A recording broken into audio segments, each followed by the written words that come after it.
When I see clients for physical therapy or strength training or whatever we're talking about when it comes to rehab or injury or strength training, there's a lot of confusion about how to either train those injuries or rest those injuries, or really just people don't know what to do when they have an injury, whether it's acute or whether it's just this nagging thing that's been going on for a long time. And a lot of times I think we've been told there's a silver bullet that we're going to finally find the thing that's going to fix our problem.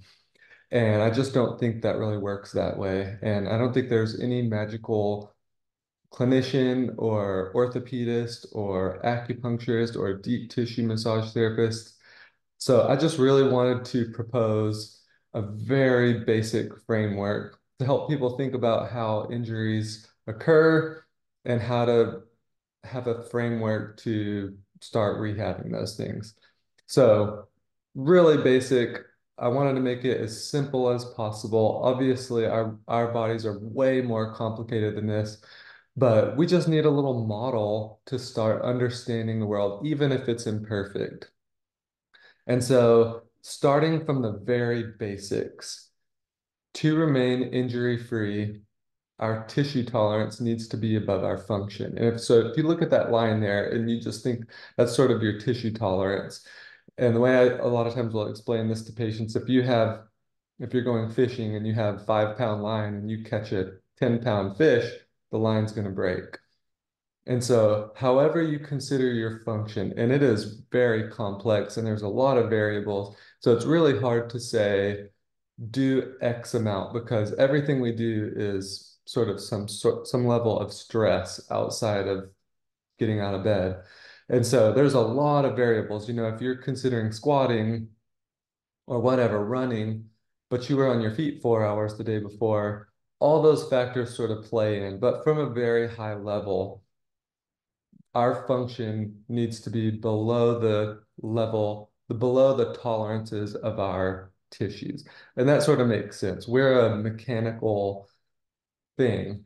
And so there's tolerances to to whatever the weakest link is. When we stress those tissues, will be the first thing to break. And so that is really big picture. Tissue tolerances need to be above our function. And so when we get injured, something breaks when we go beyond the limits of the tolerances of those tissues. And that's just really basic. So something breaks down, and what do we do about it? Most of the time, people tend to do less. And acutely, a lot of times that's very necessary. When we're inflamed, everything hurts. The way I sort of explain it to patients is you have a cut on your skin. If you keep scratching that scab, it's going to take forever to heal. But we don't want to go too far down. So maybe in those first 24, 48 hours, we need to really reduce our functional level. So kind of what this is showing is our tissue tolerance breaks down, but if we, let's say, in the extreme bed rest, our body is a use it or lose it. That's a really good truism to consider with rehab or any way we want to train our body. It's use it or lose it. And so if you, like I said, in the extreme, if you go to bed rest, you're just going to lose tissue tolerance over time. So that's not a good alternative. Basically what we want to do. So we have that sort of arbitrary tissue tolerance line. We go past that and something breaks. Initially, what I tell people is if you're trying to get out of a hole, the first step is to stop digging. So of course, acutely, we need to bring down our functional level to the level that those tissues can tolerate. But long term, what we need to do is stress those tissues to sort of up to sort of their limits. And that's a lot of times hard to figure out, but pain is a good indicator of that. So we want to stress those tissues just a little bit, let them recover, and then our body gets stronger. Stress those tissues, let it recover, and those tissues get stronger. So that's a very high level way to think about rehab. We stress something beyond what it could tolerate, it breaks down, tissue tolerances go down. Our options would be to continue loading that, and it's going to continue breaking down because we're using it beyond its tolerances. The other extreme would be reduce our function, let's say bed rest, complete rest. We're going to continue to lose function over time, and then we have less ability to stress those tissues long term.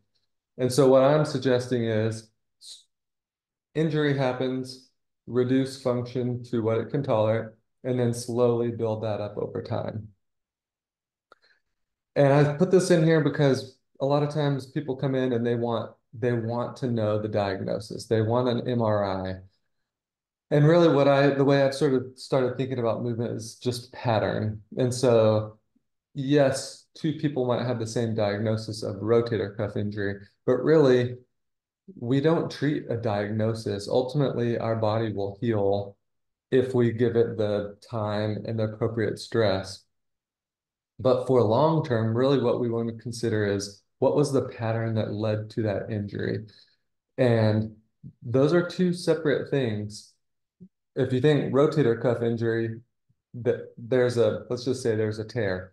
Two people come in, maybe one's more degenerative. They've been sort of had overdoing it, maybe bad posture, um, inappropriate strength, and it slowly just degrades over time until the point where it finally breaks.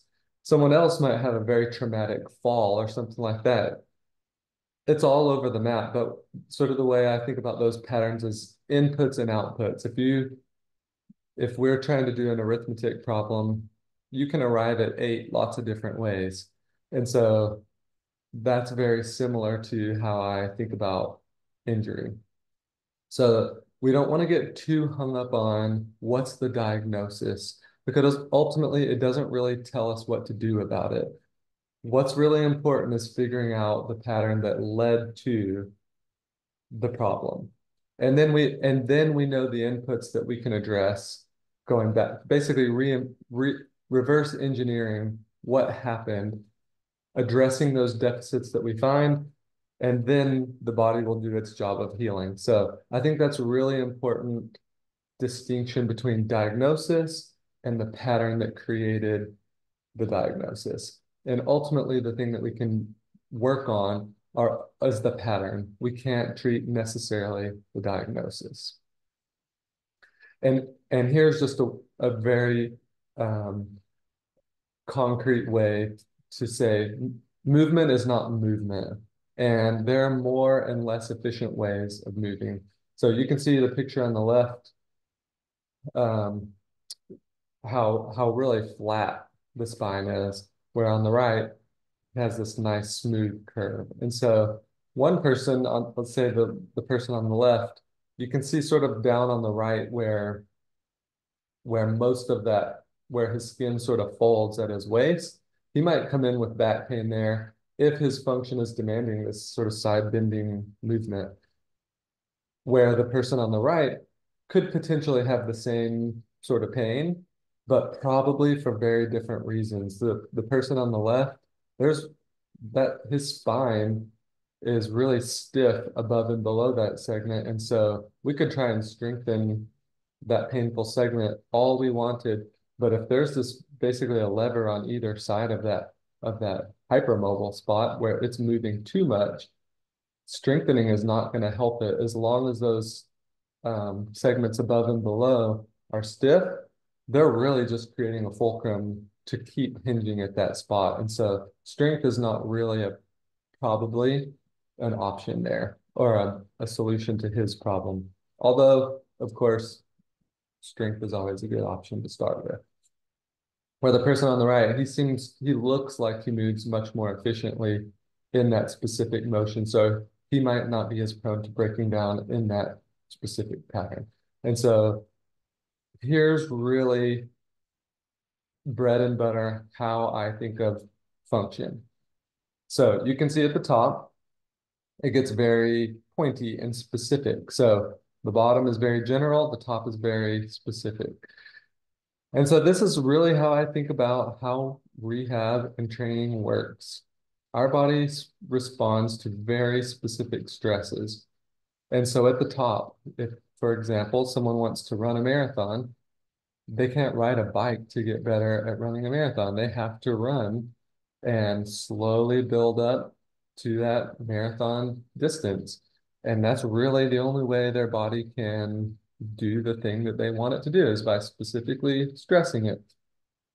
But everything else under that is a little bit more fundamental and supports that function. So just running is not necessarily the best way, even though that is one piece of the puzzle.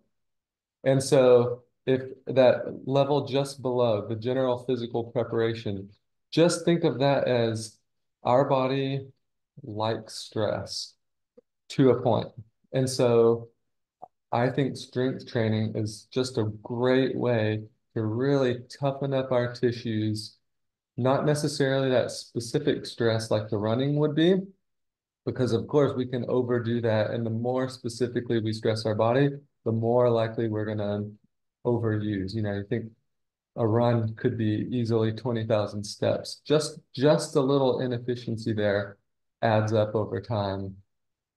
And so the level below that would be the general physical preparation and really strength training, skill training, where let's say you're doing 5 sets of five, you know, we'll just say the starting strength sort of stuff, 25 reps. Inefficiency there is really not going to show up as much as 20,000 steps in a run. But it's a great way to overload very general patterns, a squat, a hinge, a push, pull kind of thing, to toughen up tissues to then tolerate that specific load better. And then the level below that is really where I think rehab sits. And how I explain it to patients is if function at the top is integrated, our job is to disintegrate function into its parts and work on the things that we find. So again, it's a little bit more fundamental than the GPP on that second level. And so basically how I explain this would be if you're trying to make a recipe, at the top would be banana bread or whatever you're making, that teal layer there is what are the ingredients. And so if your recipe needs 3 eggs and you only have two, well, you don't get to make your recipe. And so that's the goal of rehab is sort of building those ingredients to then reintegrate back into function. And so as far as I'm concerned, what are the ingredients to movement at its most fundamental level? You can see there one says hardware or mobility. That's really can't the mechanics. Does the body have the potential to move? And we move in big chains, so it makes sense to a lot of people that if my shoulder's really stiff and I need to reach overhead all day and I end up having to use my spine to move because my shoulder's too stiff, my spine's going to start taking a stress. And if we don't take this big view of rehab and see how are we stressing our body? What do you need to do all day? I'm reaching overhead. Oh, your shoulder's kind of stiff. It's not a back problem. Then that really helps highlight the areas that we really need to work on. And so mechanics tends to make sense to people. Can the parts move in the specific pattern that we need to move? Where something can't, adjacent things will have to move too much and they start complaining. The second piece is a little bit more weird for people to understand. So I call it the software. That's more the neuromuscular capacity. So oftentimes, especially after an injury, those local tissues will shut down. The local muscles will shut down. And they're really the local muscles to the segment. Think of those like the steerer muscles. So far from the joint, the muscles you sort of think about, like you would work out at the gym, those kind of help broadly move us around, but they don't usually attach directly to the segment that's moving. And so they're really just dragging everything around. So we require muscles, think of those as your core muscles, deep to the joint, directly on the joint. And they really steer when those bigger muscles are moving things around. And so those muscles need to be coordinated properly. And after an injury, a lot of times because of probably a reflexive inhibition from potentially inflammation or just habitual postures, those muscles will shut down. And so then as we move, we just don't have that steering that we need in that specific pattern. And then it starts putting wear and tear and stress on the tissue. And then we get that inflammation response and pain. And so just restoring motion a lot of times is not enough. And that's a lot, you'll hear a lot of times after someone has neck pain or something, they say, oh, my neck is so tight. They went and got a deep tissue massage and now their pain's worse. That is often a sign that they don't have that deep control. And so what their body strategy was, let's just clamp everything down to prevent movement, to give them some sort of stability. And then the massage took that inefficient stability away. And now they hurt more. And so that neuromuscular, that software piece is really important to restore following injury because the inflammation will tend to shut those muscles off. And even if you just rest it, the pain will, of course, will subside, but those muscles don't necessarily turn back on. And so first piece is, can we restore motion in the areas that we need? Second piece is, can we restore control of that new motion? And then the last piece I call functional expression, but it's like the motor control. So if we're thinking of movement as a pattern and it's really driven from the nervous system, so I sort of think about it, it's almost like a circuit in our brain. So the way we specifically move is like this very specific, well-worn path. And just think about it. It's not probably technically accurate, but just think of it like a circuit. And so rehab would be trying to gain this new motion, trying to get control of this new motion, but it's really kind of a baby pattern. And so now we need to make that new pattern more permanent. And that's that motor control. That's just thousands, hundreds, thousands of reps in that new pattern to make a new one. And the way I'll explain this to people is if you walk in your grass on the same spot all the time, you tend to wear a path. And that's fine. But there's nothing wrong with the grass is the point. Making a new path or walking all over the place, the grass is fine. And so that's really a good way to think about how we think about movement is we're trying to just make a new way to move to unload the stressful part and hopefully move a little bit more efficiently so that rehab basically becomes, and really training as well, really becomes a process of one, all factors being equal, progressive overload. So after that sort of acute window, we reduce our function, we want to start bumping that back up again. So all factors being equal, we will become more resilient to stress, to that specific stress with progressive overload. But there's kind of a ceiling to that. And I think that other piece needs to be the efficiency part. And that's the changing the way that we move. So lastly, if you sort of go through this model and you continue having symptoms, then there's really kind of two things you can think about. One, it's just a volume issue and you're doing too much. So I always tell people I could go out and run a marathon today and I'd probably get hurt because I'm just not trained for it. But if I started with a mile and then 2 miles and slowly build up over time, and like I said, there's not a hard and fast rule for how much tissues can tolerate. But the big picture is if I slowly and progressively enough load those tissues, then they'll become more resilient to the things that we do to them. And so if you feel like you become more efficient and you're still hurting, you might just be doing too much and you just need to back off a little bit and then build back up. Secondly, if you keep hurting, you might not have the mechanics for that activity yet. So think back to the two guys side bending in the picture. If those segments are still really stiff and you keep demanding something of that segment, it just it's just not moving like it's supposed to. And it's kind of like the walking in the grass sort of idea. And it's just too much inefficiency, too much load for that segment.